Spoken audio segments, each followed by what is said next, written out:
जय श्री राम। स्वागत है आपका ज्योतिष के क्लास में। अभी आपने प्रारंभिक वीडियो में मैंने आप लोगों को बताया और जो लोग क्लास कर रहे हैं मैंने बताया भी है कि मेरे ऑफिस में वेदांत ज्योतिष संस्थान की तरफ से ज्योतिष का क्लास आरंभ हो गया है। कक्षाएं चलनी शुरू हो गई हैं। जो लोग एडमिशन भी लेना चाहते हैं 30 मई इसकी अंतिम डेट है। आज हम बात करेंगे, कुछ लोग ऑफलाइन करते हैं, कुछ ऑनलाइन भी लोग क्लास करते हैं। ये लोग जो सीखना चाहते हैं बट आप यूट्यूब चैनल के माध्यम से भी तो आप बड़े आसान शब्दों में सीख सकते हैं। मैंने बताया था इससे पहले, आप मेरे वीडियो में देखेंगे तो ज्योतिष की जो प्रारंभिक अवस्था है वो है इष्टकाल। इष्टकाल कैसे निकालते हैं? इष्टकाल का मैंने मतलब बताया भी था कि आपके सूर्योदय से लेकर के जन्म तक का 6 बजे का आपका समय है, उस काल को इष्टकाल कहते हैं। इष्टकाल निकलना मैंने आपके पहले की वीडियो में बता दिया है। आज दूसरा बताने जा रहा हूँ, उसमें भयात और भवोग। भयात भवोग ज्योतिष में कुंडली बनाने में दूसरी जो सबसे बड़ी आवश्यकता पड़ती है, जो सबसे ज़्यादा आवश्यकता पड़ती है वो इष्टकाल की, फिर भयात और भवोग की। अब आप जान लीजिए कि भयात भवोग होता क्या है। जैसे मैंने इष्टकाल बताया, उसी प्रकार भयात क्या है, जो आपका नक्षत्र है, नक्षत्र के आरंभ काल से जन्म तक के बीते हुए का समय, यानी जो पंचांग में आप नक्षत्र देखते हैं, नक्षत्र के सामने टाइम लिखा रहता है कि इतने बजे ये नक्षत्र समाप्त हो रहा है। तो जिस बच्चे का आप कुंडली बना रहे हैं, जिसकी अपनी कुंडली आप निकाल रहे हैं, तो जितने बजे का आपका समय है उस पंचांग में देखेंगे कि इस नक्षत्र कै बजे खत्म हो रहा है। उससे पहले का अगर आपका जन्म है, उस नक्षत्र का जन्म है, तो वो नक्षत्र जब से आरंभ हुआ है आपके जन्म तक का समय जो है उसे भयात कहा जाता है। यानी नक्षत्र आपका कितना बीत चुका है। जैसे टोटल नक्षत्र 24 घंटा होता है, तो जब आपका जन्म हुआ नक्षत्र कितना बीत चुका था, 8 घंटे, 10 घंटे, 1 घंटे या 24 घंटे। तो जो भयात है वो नक्षत्र के आरंभ काल से आपके जन्म तक के बीते हुए समय को कहते हैं भयात। भवोग किसे कहते हैं? भवोग कहते हैं नक्षत्र के आरंभ काल से अंत तक के समय को, यानी पूरा जो नक्षत्र का संपूर्ण भाग है उसे भवोग कहते हैं। तो उसमें उस नक्षत्र का हम निकालते हैं कि नक्षत्र का भोगने का टोटल समय कितना था, वो आ जाएगा भवोग से, और नक्षत्र का बीता हुआ समय कितना है, यानी जब आप बच्चे का जन्म हुआ नक्षत्र कितना बीत चुका था, उसे भयात कहते हैं। अब देखिए, भयात भवोग में 2 प्रकार के नियम होते हैं। पहला साधारण नियम, दूसरा विशेष नियम। साधारण नियम कहाँ लगेगा? जब पंचांग में जिस दिन का आपको बनाना है, जब नक्षत्र के आप देखते हैं नक्षत्र के सामने मान लिखा रहता है, उसका तिथि का मान जो घटी पल में होता है, उसके आगे टाइम दिया रहता है। दी मतलब दिन का, रा यानी रात्रि का, सा है तो सायं का, उसमें लिखा रहता है दी, रा, सा लिखा रहता है। तो जो सामने टाइम लिखा रहता है वो नक्षत्र के समाप्त होने का टाइम है, यानी नक्षत्र इतने बजे समाप्त होने से भी लिखा है अश्विनी, अगर उसके सामने लिखा हो सपोज अश्विनी और उसके सामने लिखा हो 23, 32 ऐसे करके कुछ ये लिखा हो, ये घटी पल में आगे लिखा हो 2:17 और यहाँ लिखा हो दी, अगर लिखा दी यानी कि अश्विनी नक्षत्र दिन में 2:17 पे समाप्त हो रहा है। संदीप पाल टाइल्स। तो अगर ये हो रहा है, ये यहाँ पर ये अगर हो रहा है, तो आप देखिए कि ये अगर ये 2:17 नक्षत्र समाप्त हो रहा है, अगर इसके पहले का जन्म है तो साधारण नियम लगेगा, अगर 2:17 के बाद का जन्म है तो विशेष नियम लगेगा। यानी जो जिसका भी जन्म आपको कुंडली लगाना है, जैसे आप उसमें देखेंगे अगर जिस नक्षत्र समय समाप्त हो रहा है उससे पहले का है तो साधारण नियम लगेगा, इस समय के बाद का है तो विशेष नियम लगेगा। अब देखिए, जैसे कि हमने साधारण नियम का उदाहरण लिया भयात निकालने का, तो इसका जो नियम का सूत्र है यानी कि 60 माइनस गत नक्षत्र। पंचांग में देखेंगे तो जो जिस दिन का आपका जन्म है तो नक्षत्र के सामने समय लिखा रहता है, जो घटी पर लिखा रहता है, जैसे ये लिखा है तो ये हो गया आपका जन्म नक्षत्र।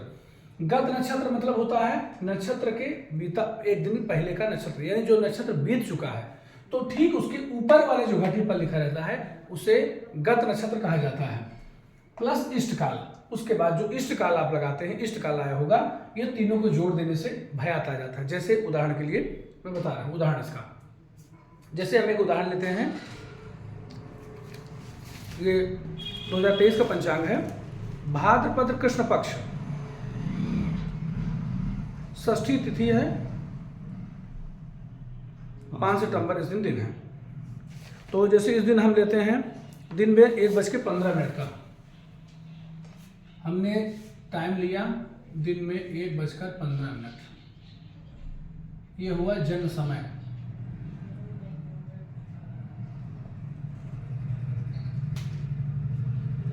अब इसका हमें इष्टकाल निकालना है इसका। तो क्या करेंगे, इष्टकाल में मैंने बताया है कि अगर सूर्योदय से लेकर 12:59 तक का समय है तो पहला नियम लगेगा। इष्टकाल कैसा, दूसरा नियम लगेगा। इष्टकाल में बता चुका हूं पहले, यानी कि इसमें 12 घंटा जोड़ना है इष्टकाल के नियम के अनुसार। तो ये हो गया 13:15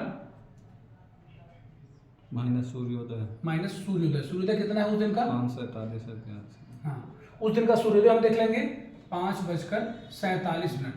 सूर्योदय का टाइम है, पंचांग में आप देख लेंगे 8 7 15,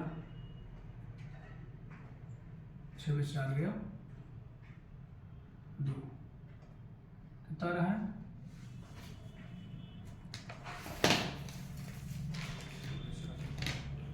18:42, वो 7:28 और 12 में से 5 7 5 12, ये आ गया। अब इसको हम 2.5 गुना कर देते हैं, 7 28, ये हो गया 3 30, ये हो गया 14 गुना 28, ये 2.5 गुना 8 2 16 4 22, 2 2 4 3 7 1 8 2 10 6 4 10 7 7 14 3 17 18, ये क्या आ गया आपका इष्टकाल, ये आ गया आपका इष्टकाल। अब देखिए इसमें नियम कहता है कि 60 में गत नक्षत्र घटाने से भवोग निकालने के लिए, तो हम लेंगे 60, गत नक्षत्र का मान कितना है, कितना है गत नक्षत्र का मान, गत नक्षत्र है 23 27, 23 27, 23 27, ये है गत नक्षत्र। 10 में 7 गया 3, 5 में से 2 गया 3, कितना आया 36 33, 9 में से 3 गया 6, ये 36 33, ये क्या गया शेष, ये इतना बचा। अब नियम आपको बोल रहा है 60 माइनस गत नक्षत्र प्लस इष्टकाल, इष्टकाल कितना आया 18:42, 18:42, ये है इष्टकाल। 3 2 5 4 3 7 1 8 6 14 15 3 4 5 55 15, ये क्या आ गया, भयात। ये देखिए आ गया आपका 55 15 भयात। मतलब ये नक्षत्र के आरंभ काल से जन्म तक का समय, यानी जो नक्षत्र बीता था उसका टाइम यहाँ 55 15 इतना वो नक्षत्र बीत चुका था, ये हो गया आपका भयात। अब भवोग निकालेंगे, क्या करना है, देखिए भवोग में लिखा है शेष प्लस जन्म नक्षत्र जोड़ने से भवोग हो जाता है। शेष क्या है, ये जो शेष आया है, ये शेष आया है, ये है 36 33, ये हो गया शेष। इसमें जोड़ देना है जन्म नक्षत्र, जन्म नक्षत्र कितना है घटी पर, जन्म नक्षत्र है 23 27, रुक जन्म नक्षत्र है 22 15, जन्म नक्षत्र 22 15 है आपका जन्म नक्षत्र। इसको जोड़ देंगे 5 3 8 3 1 4 6 2 8 3 2 5, ये क्या आ गया, ये आ गया भवोग। यानी जो शेष बचा, शेष में हमने जन्म नक्षत्र जोड़ दिया तो ये भवोग आ गया। आइए पंचांग आप देख सकते हैं, जैसे अगर आप पंचांग इस भारत कृष्ण पक्ष है, ये जैसे देखिए जन्म नक्षत्र है, मैंने बताया पंचमी का 2:41 तक की भाड़ी नक्षत्र है, ये ऊपर वाला हो गया गत नक्षत्र, ये हो जाएगा जन्म नक्षत्र। ये पंचांग से आप देख सकते हैं। ये हो गया भयात और भवोग का साधारण नियम, आप लगा कर देखिए। इसके बाद विशेष नियम इसके बाद बताता हूँ। तब तक के लिए नमस्कार, जय श्री राम।